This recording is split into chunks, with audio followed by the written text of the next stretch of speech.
大家好，我是開心。今天這期影片內容有很多，所以我先告訴你本期內容有哪些。第一個就是下跪大賽。天下常平。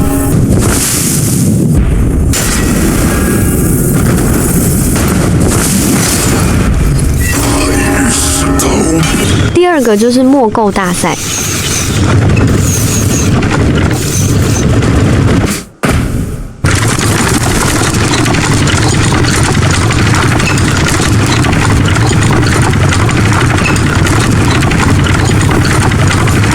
第三個就是武學大賽。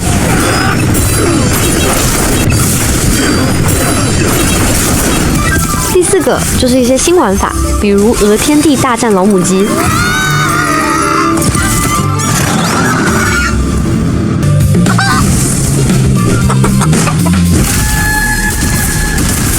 第五個就是一些技巧，比如水下建造房屋的方法，以及如何用農田充當臨時界碑。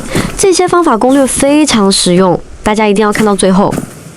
還有一些其他攻略，比如無限刷火藥桶、無限刷草藥、無限刷材料的方法，還有如何免費獲得一艘價值100萬的輔警型舟船的方法，還有如何快速刷配古花，以便秒升滿級消贏千浪的方法，以及如何建造電梯的方法，以及一些你從沒見過的精彩動畫。那麼精彩不容錯過，我們現在開始吧！記得幫開心點讚，謝謝大家。方大哥，什麼？飞機好像要翻身了，這是正常的嗎？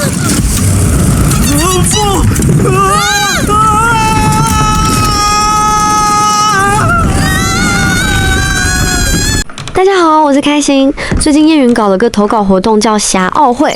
我苦思冥想，這玩意兒該咋參加啊？後來我靈機一動，決定做一鍋大雜燴。武學大賽，簡單說就是官方推出的這個活動，就是讓你體驗各種酷炫的武學特效，而且還不用花1分錢的那種。像這種帶有寒冰特效的九曲精神槍，結合一種全新的玩法，玩家可以召喚木偶或者陷阱對敵人發動攻擊。我猜官方這也打算試試水，很可能官方後續真的會推出這種木偶助戰的玩法也說不定。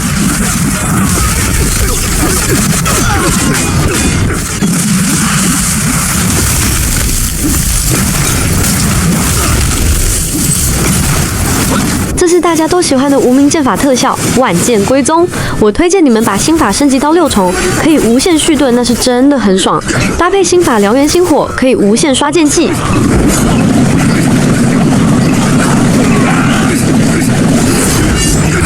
這個寒冰跟剛才的木偶一樣，也是陷阱中的一種，特點是可以冰凍跟減速怪物。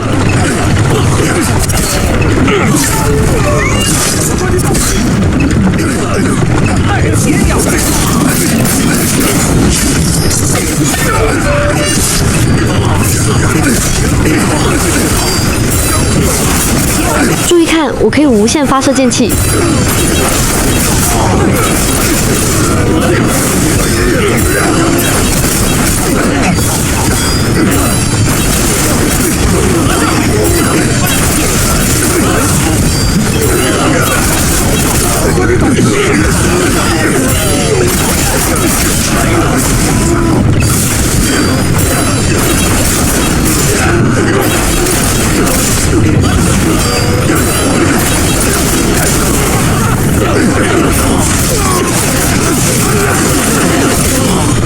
小小辅助。接下来我們體驗大家都喜歡的唐橫刀，金龍特效搭配風騷走位是真的帥。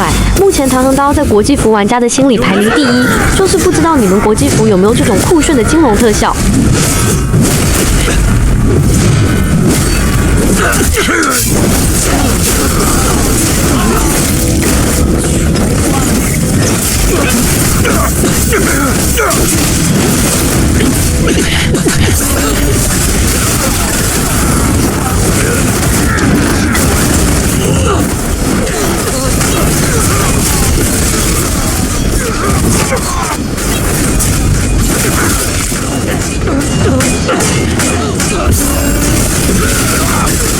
击举九剑，发射一道紅色激光網，附帶流血效果，能給敵人帶來持續傷害。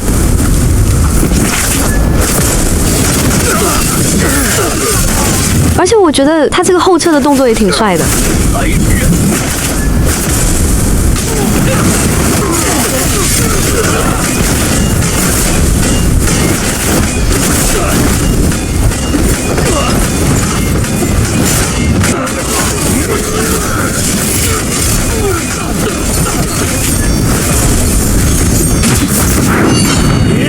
這是接夫刀法噼里啪啦帶閃電的那種，可惜它只是特效，要真的附帶雷電效果，估計能劈死這些怪物。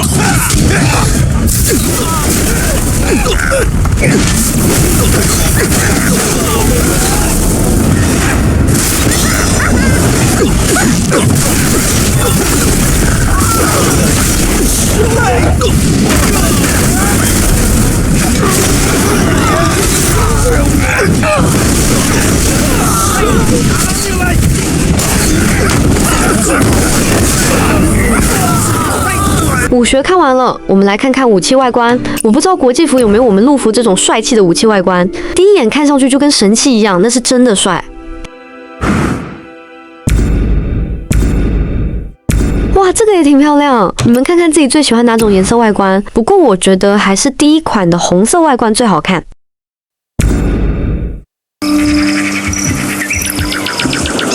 這樣看上去不像武俠遊戲，倒像是休閒遊戲。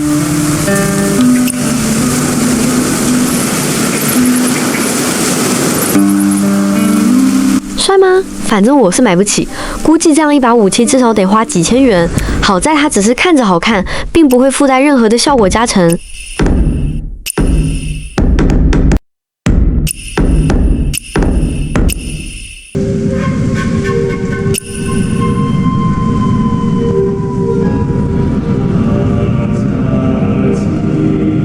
哇，这個雙刀也挺帥的，不過我還是覺得紅色最好看。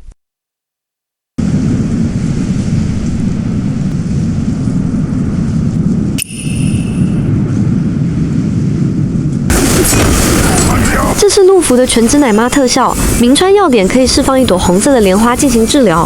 我覺得最帥的還是千香引魂骨的傘最好看，看上去就跟銀河系一樣懸浮在頭頂上。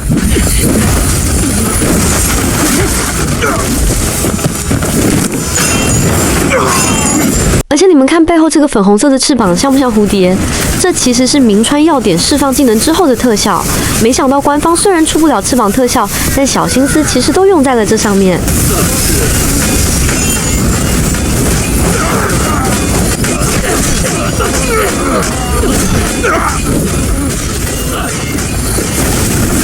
第二個玩法就是古代版滴滴打車，其實玩法也很簡單，你只需要騎着驢到藍色圈的地方接客，然後把乘客送到目的地即可獲得積分，誰能在規定時間內獲得最多積分，誰就贏了。途中會有無憂幫的人攔路搶劫，你可以選擇撞飛他們，或者被他們撞飛出去。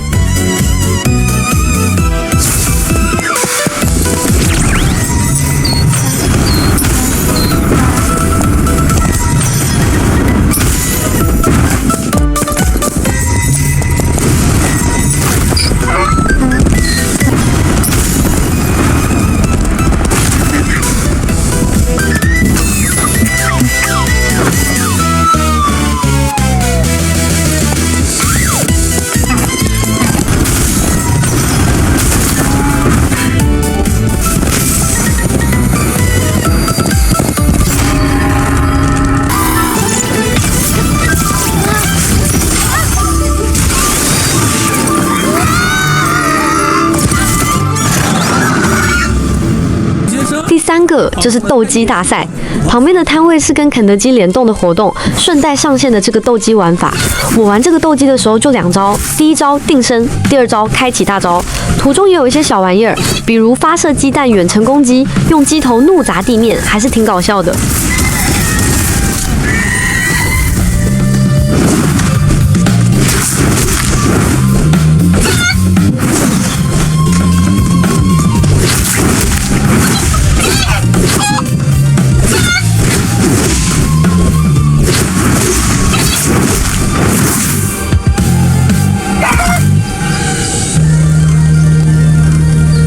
隐藏怪關卡戰鬥機對戰鵝天帝，不過我對這個關卡很失望。原本我以為鵝天帝會像新玩法《捕風尋影》裡面的大鵝那樣厲害，結果鵝是普通大鵝，雞也是普通大雞，完全沒有任何變大變小的特效，就是市場上普通的40元一隻的雞跟鵝。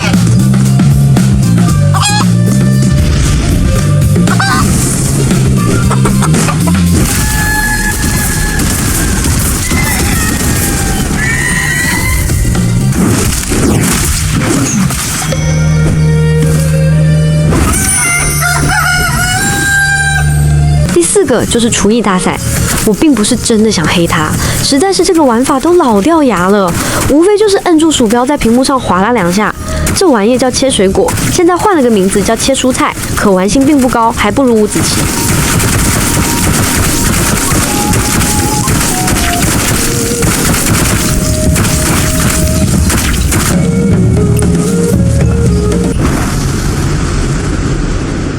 从朕棍下活命。第5個就是下跪大賽，我發現國際服玩家對這個黃金系的棋術挺感興趣，所以我專門錄製了這個下跪就能秒通關 BOSS 的畫面。我只是覺得葉雲為了留住玩家有多低聲下氣。好，你說你打不過 BOSS， 那麼直接下跪也能通關。你說你升級難、任務難，那麼好，做協力清剿也能輕鬆獲得一切心法裝備跟材料獎勵。反正葉雲的意思就是，只要你願意玩我的遊戲，那麼一切都好說，你就是大爺，我事事都讓着你，哄着你，讓你開心。天下常平，不知借錢。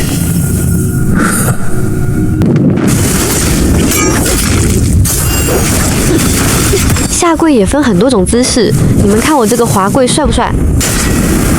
我們就是要跪得乾脆，跪得利落，跪得有力量。男兒膝下有寶箱，你不該打擾這裡。哎，怎麼回事？溜了溜了。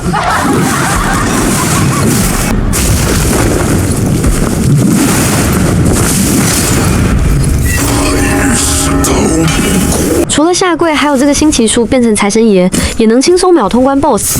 所以就像我剛才說的，葉雲真的低聲下氣，只要你願意玩葉雲，拍死一隻 BOSS 就跟拍死一隻蚊子一樣，沒有任何區別。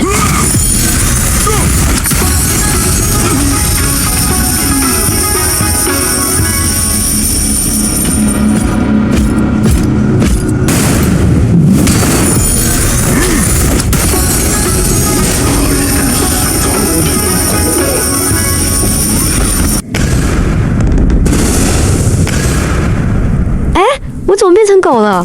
哦，我知道了，我開啟了自動喝藥，結果系統就一個勁給我灌酒，導致我打無相黃的時候直接變成了狗。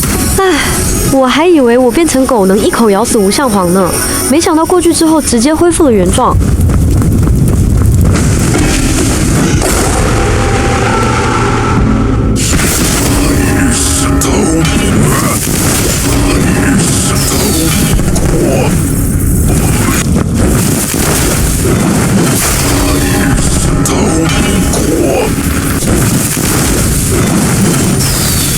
國際服朋友對我這個騎龍回馬很感興趣，我用拍照時停給大家看看細節。這其實就是一個放煙花的特效，當時我買的時候只花了6元，如果用上折音券，最低3元可以到手，這也算是性價比最高的騎術特效，因為騎龍回馬的使用頻率非常高。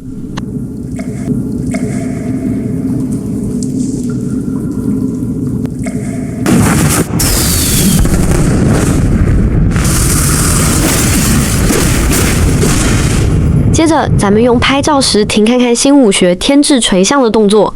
這個武學的特點是用盡全身力量打出一拳，傷害爆表。我現在4.2額的戰鬥力，最高一拳能打出40萬的傷害，也有些高手能一拳打出50萬的傷害。這可以說是葉雲目前為止傷害最高的武學，就連唐橫刀在他面前也要黯然失色。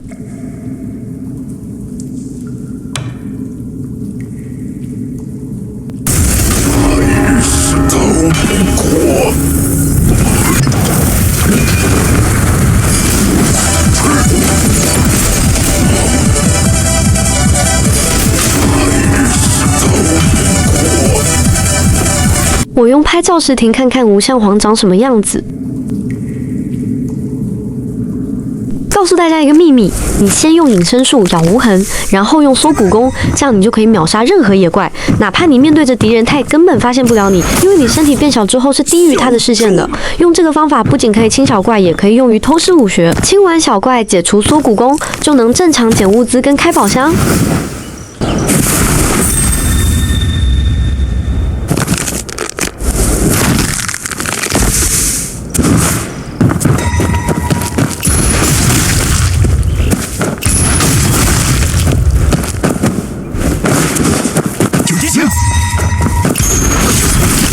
敌情，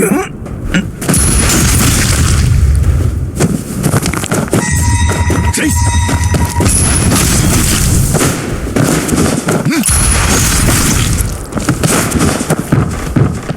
谁？手！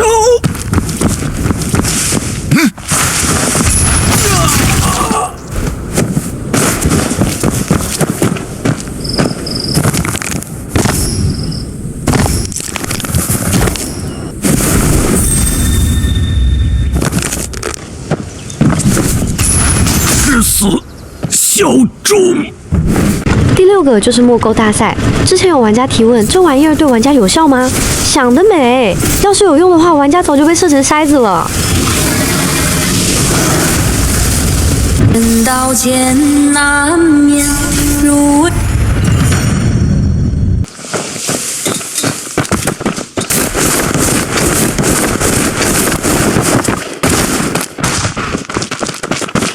不过这玩意儿的火力是真的强劲，就連武功天下第一的清河捕快都被咱們射成了筛子。最離譜的是，咱們這個弩箭可以自動瞄準鎖定敵人，想跑都跑不了，就算是天上飛的也給你射下來。之前我就用這個打鳥，嗖嗖嗖，就跟防空導彈車一樣。感興趣的可以去看看我之前的影片。怎麼還掉下去了？這 NPC 不太聰明的樣子。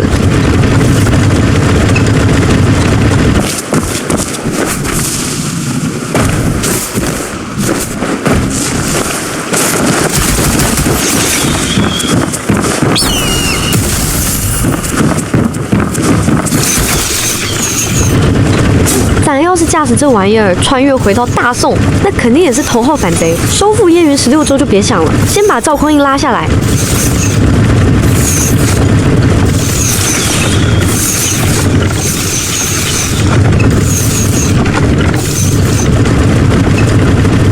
怎麼樣？我就問你們這火力，這射程猛不猛？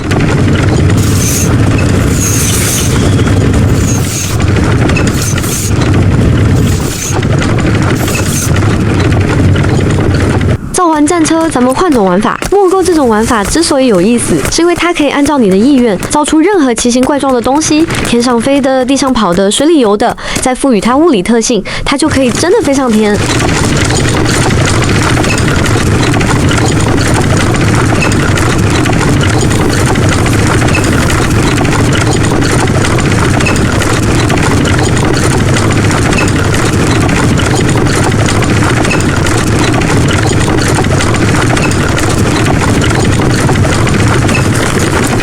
而且这個火箭的設計真的很牛，它不僅可以在天上飛，而且還能改變飛行角度，甚至是可以平穩的降落在地面上。而且這個是可以搭載隊友一起飛的，真正做到了載人航天飛行。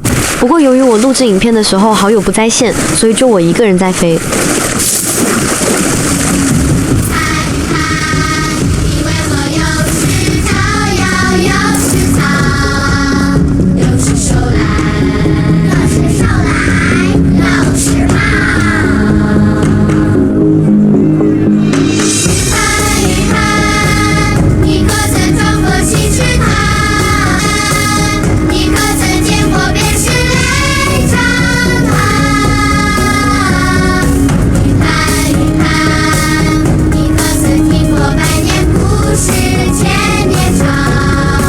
国際服最近上線了涼州地圖，我猜你們應該也有這個合唱團的玩法吧？據說完成之後還會獲得一個超大月亮的配飾背在背上。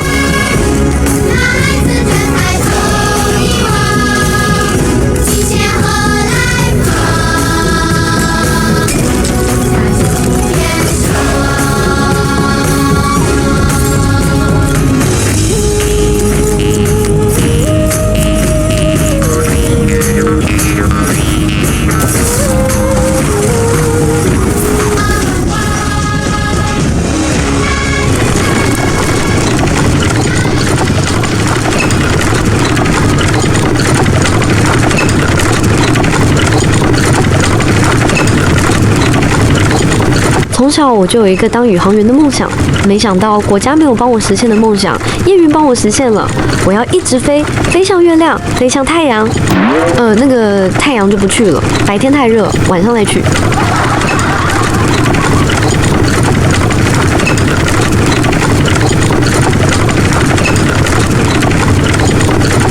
我本來是想發射衛星上天的，但可惜葉雲還沒推出這項功能，到時候信號就可以覆蓋涼州。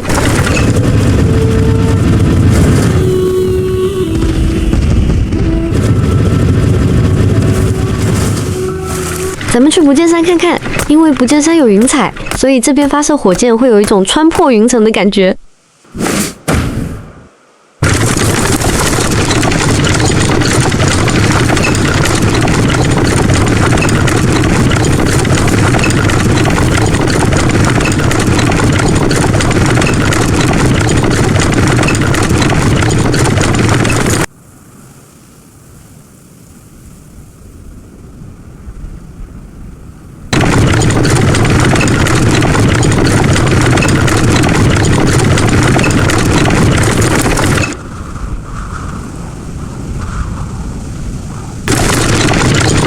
我們再試試這次能不能平穩着陸。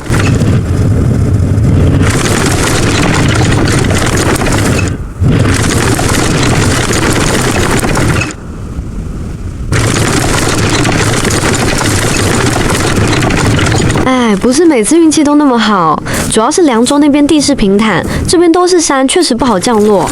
我之前的影片有講到過建造直升飛機，不過陸服最近暫時下線了這個沒購玩法，說什麼等以後優化好了再上線。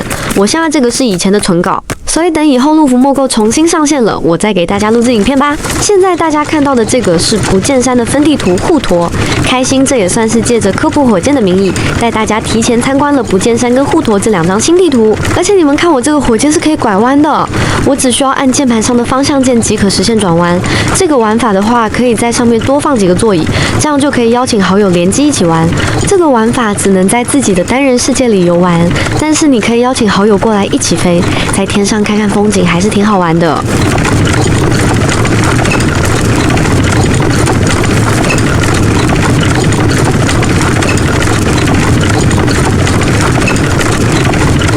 在這裡開心要誇一誇這個火箭的續航，飛2/3滬沱地圖是沒問題的。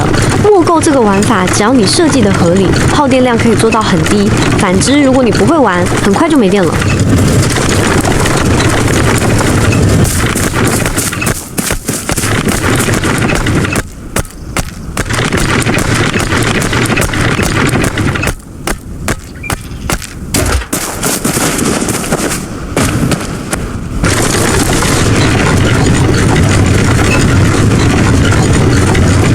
我感覺這玩意兒有點像導彈發射，希望官方後續能出一個火藥桶的功能，到時候我就能把它掛在前面，一炮就可以解決野怪，那場景想想都很刺激。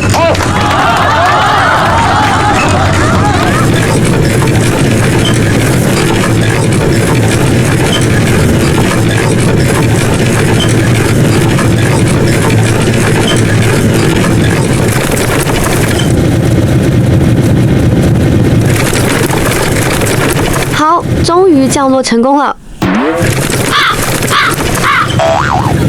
哎，看來最適合的降落區域還得是涼州。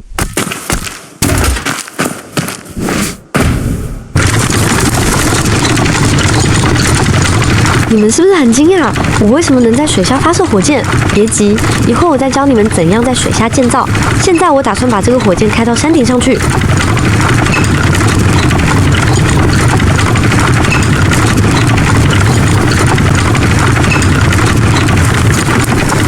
我再試試這次能不能降落成功，感覺下面的地勢還算平坦。現在我是越來越有一種馬斯克發射火箭的成就感了。如果大家喜歡開心的這支影片，拜託大家點讚分享，這樣就能讓更多人觀看到這支影片。謝謝大家。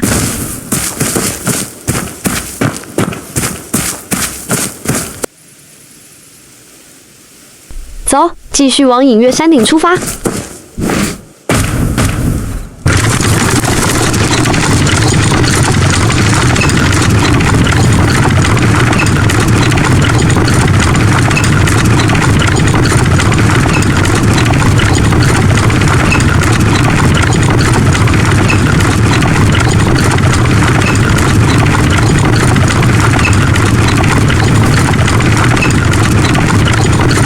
我這次是想挑戰更高難度，直接把火箭停在塔尖上，大家看我能否挑戰成功？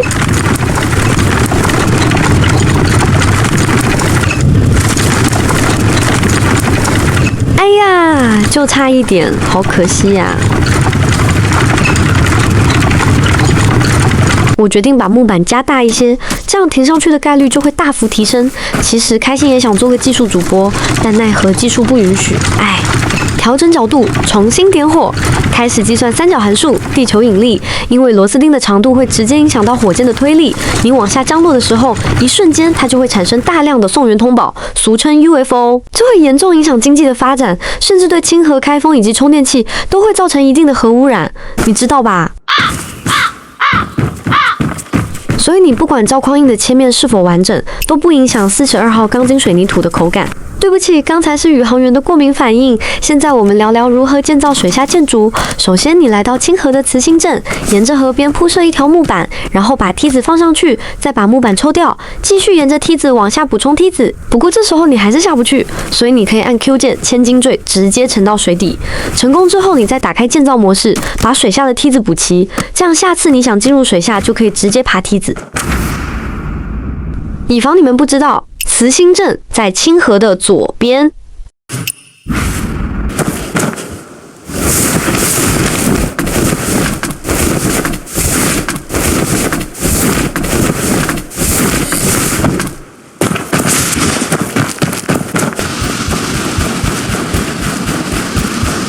在水下是可以自由呼吸的，你也可以在水下建造房子，不僅冬暖夏涼，而且海捕你的人也抓不到你。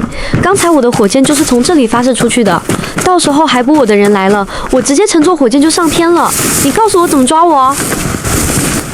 上去的方式有3種，你可以建造樓梯爬上去，或者直接一個大輕功飛上去。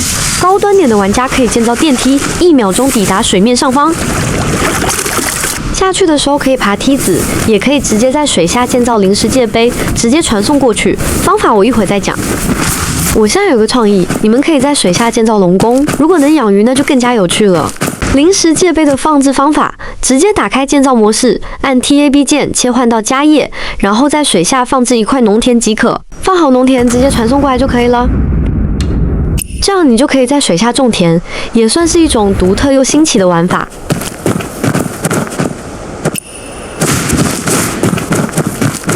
如果想去到農田，必須打開家業，選擇去種植，這樣才會顯示農田的位置。記住，你必須這樣操作，否則你直接打開地圖是不會顯示農田的。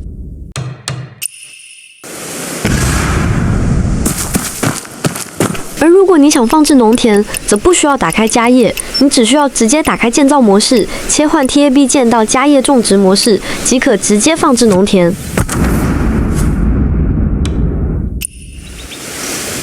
如果你想刪除農田，可以站到農田裡面，然後點右上方的詳情，刪除產業即可。這樣你就擁有了隨身且移動的界碑，你想去哪裡直接放塊農田就行，是不是超級方便？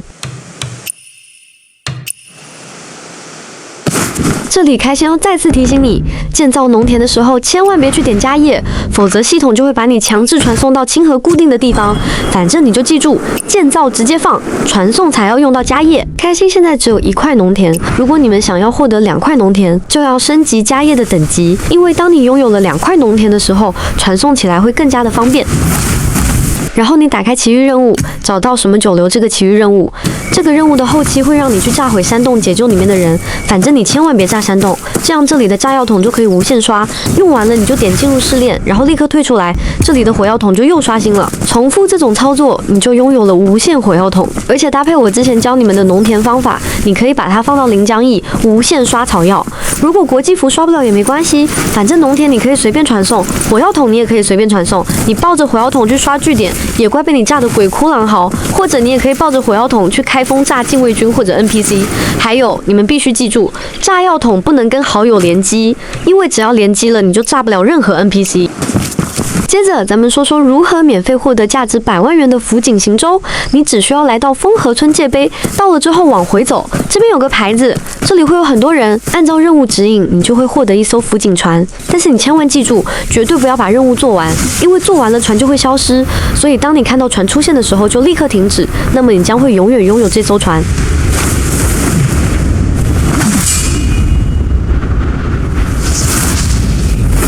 是要做這個任務有2個前置條件，一是必須完成披馬印斯林這個主張任務，二是必須完成弱水岸任務。其實這個任務對於大多數人來說都很簡單，如果你不小心把這個任務做完了也沒關係，我們陸服一個賬號可以創建6個小號，我估計國際服應該也可以吧，反正你就去創建個小號，幾分鐘就能搞到一艘船。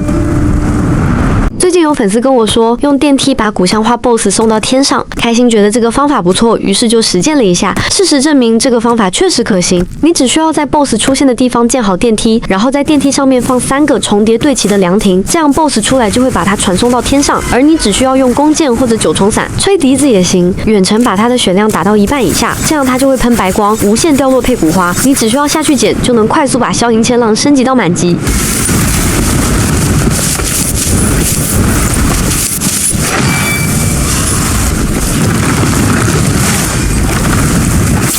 你們打的時候別打錯了，像這個頭頂上頂着82數字的其實是小怪，頭頂上沒有數字的才是真正的 BOSS。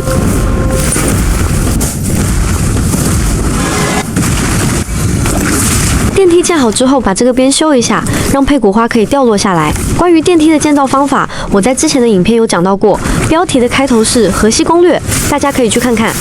像這種 BOSS 跑出來也不要擔心，你傳送回界碑再跑過來就可以了， BOSS 自己就會回到刷新點。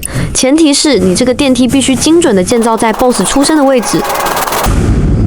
如果你不想這麼麻煩，其實也有更簡單的方法。你只需要打開地圖，在右邊有個葉子圖標，你只需要勾選靈骨花，地圖上就會顯示靈骨花的位置。舉1反3，用這個方法，你可以找到其他材料的位置，比如奇樹升級材料惡象花、玉樓春，比如建造材料粗礦石等等。2個靈骨花最多的位置，第一個就是望安屯，朝着前面的大樹跑就到了，這裡大概有40個靈骨花。第二個是河西左邊的胡楊集，在界碑右邊的山坡上，朝着柳樹一直跑就到了。你每天早上5點之後來這2個位置撿靈骨花，也能輕鬆把消銀千浪升級到滿級。而且這2個地方都有古香花 BOSS， 記住千萬別打死了，因為打死了就永遠也不會刷新。但是你可以連擊去好友家裡刷。以上我們講到了臨時界碑以及無限佩古花的方法，開心也講累了，大家幫我點點讚吧。這個馬在天上跑，我覺得還是挺有意思的。這是戶陀地圖，我估計是官方沒有優化好，不過看起來有一種天馬行空的感覺。258元的白龍套裝搭配百葉這個將軍頭盔，看起來簡直是絕配。這套258元的鼠系春套裝原本是紅色的，但如果染色成綠茶顏色，反而會更加好看。尤其是它這綢緞波浪的衣服材料，就像是現實中真實的衣服一樣。這個配飾桃花枝挺好看的，我估計國際服的朋友沒有這個配飾，所以放出來給大家欣賞一下。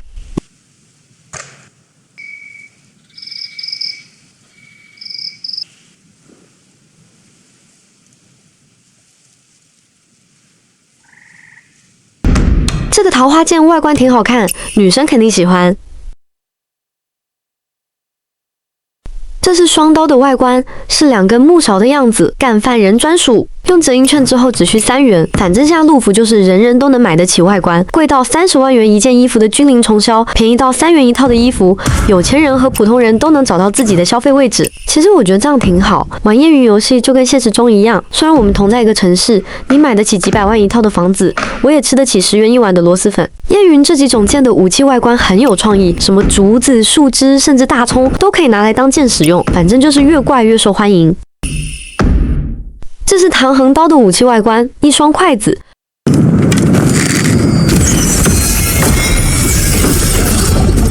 這是陸服的介紹畫面，是不是很帥？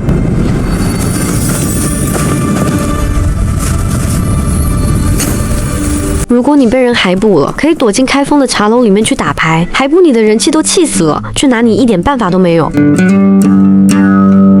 我現在已經4.2額的戰鬥力了，心法也全都是6重滿級。其實升級的方法也很簡單，每天上線打協力清剿，把心力清空就出去玩。我想這算是最輕鬆的升級方式了吧。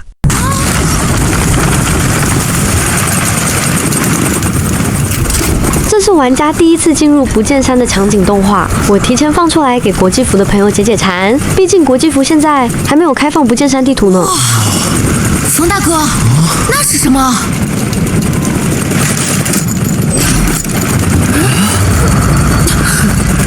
馮大哥，什麼？飞机好像要翻山了，這是正常的嗎？不。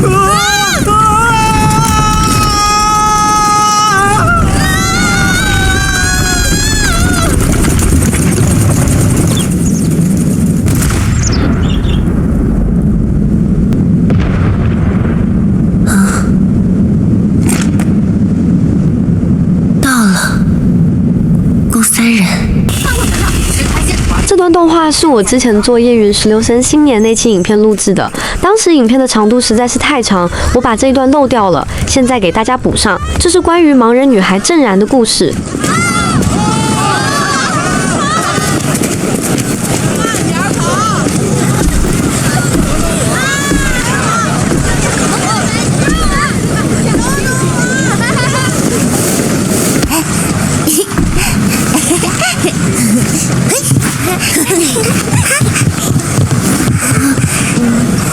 还没好吗？快了，快了！哦，大鸽子，你看，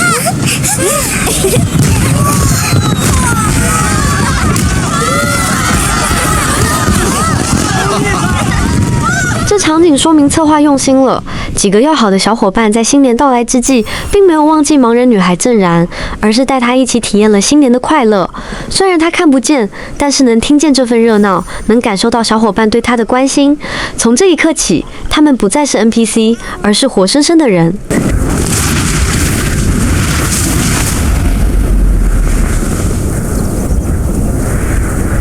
這是皇宮的御花園，由於國際服還有6個月才會開放皇宮，開心為了滿足大家的好奇心，今天就帶大家免門票遊玩皇宮吧。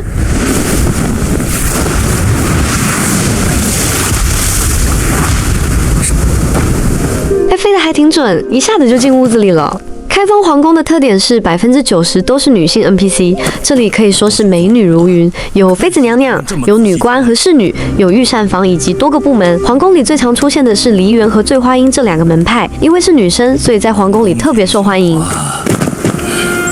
李直官引上宮升東京，是之下5月失傳。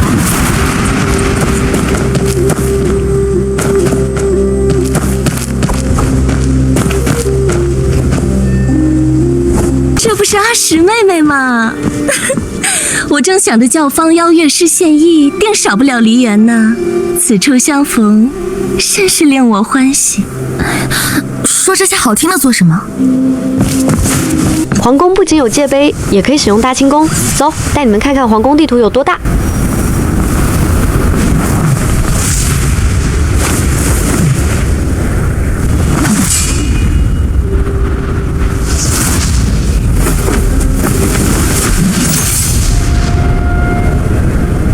簡單來說，皇宮比開封城還要大，而且裡面超過3000名 NPC 以及豐富的劇情玩法。感興趣的朋友可以看我之前的皇宮影片。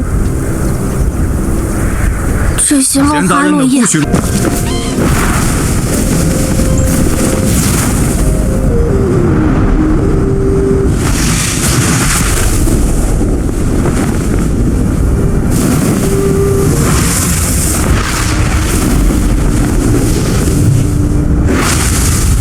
大清宮飛的話，差不多要用4到5個大清宮才能飛完整張皇宮地圖。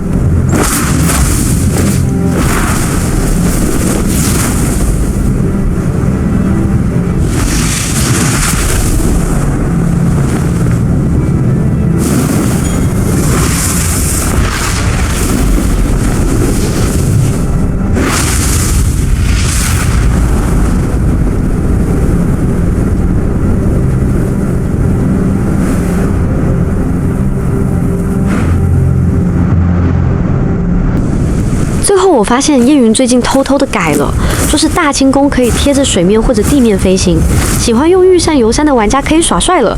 要知道以前葉雲不能飛得太低，因為飛得太低的話就會直接掉下去。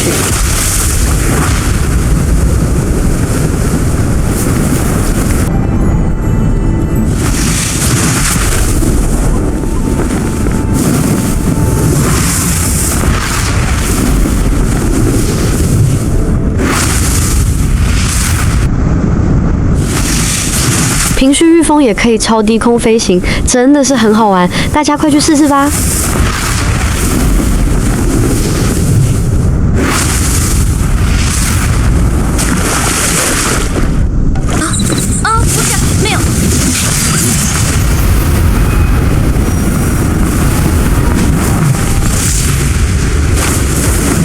個開封地圖是獨立地圖，所以裡面的人別想飛出去。國際服朋友就耐心等等吧，畢竟你們現在才開放了河西涼州，下一張地圖是晴川，然後是不見山地圖，之後才是皇宮地圖，預計最快也要等半年時間。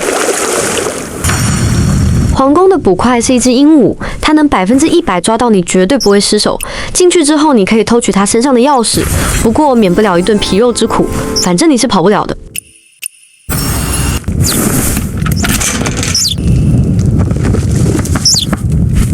你不要過來啊！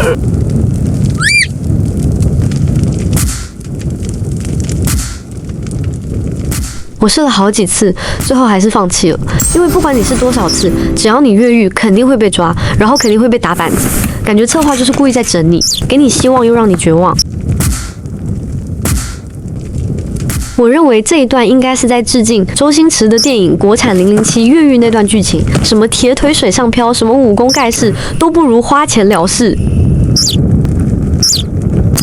好了，本期的影片就到這裡了，大家給開心點讚鼓勵一下吧，你們的點讚越多，我的更新動力越足。這就好比我辛辛苦苦做了3天影片，結果按讚少得可憐，唉，讓我先哭一會兒。其實我一直認為粉絲是我最好的朋友，我們一起玩遊戲，一起成長，一起闖蕩江湖。